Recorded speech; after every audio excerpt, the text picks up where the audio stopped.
সকাল কিংবা বিকেলে টিফিনের জন্য কি বানাবে তোমরা বুঝতে পারছো না, তাহলে ঝটপট এই রেসিপিটা বানিয়ে ফেলো। দেখবে ছোট থেকে বড় সবাই একদম চেটেপুটে খেয়ে নেবে। আজকে আমি বানাবো ব্রেড পোলাও। ব্রেড পোলাও বানাতে আমি দুটো পেঁয়াজ আর কতগুলো কাঁচা লঙ্কা নিয়েছি।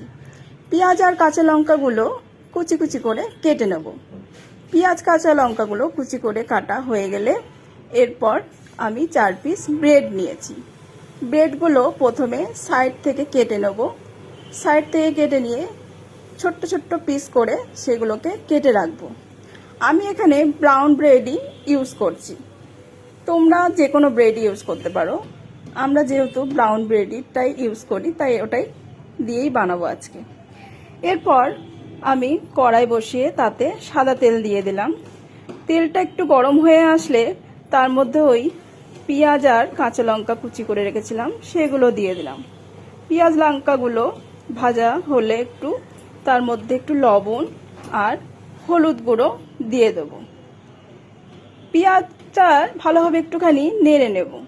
একটু ভাজা হলে তার মধ্যে আমি একটু এলাচ আর দারুচিনি দিয়ে দিলাম। এটা তোমরা প্রথমেই দিতে পারো, আমি যেহেতু প্রথমে দিইনি তাই আমি ভাজার সময় এগুলো দিয়ে দিলাম। এরপর আমি কেটে রাখা টমেটোগুলোও দিয়ে দিলাম।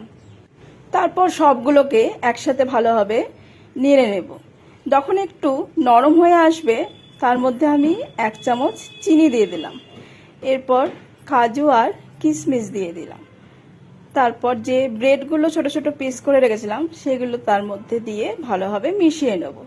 একটু নাড়াচাড়া করলেই তারপর রেডি হয়ে যাবে ব্রেড পোলাও। এরপর গরম গরম প্লেটে ঢেলে একটু ওপর থেকে সস ছড়িয়ে পরিবেশন করলেই রেডি। চটপট বানিয়ে ফেলো এই ব্রেড পোলাও।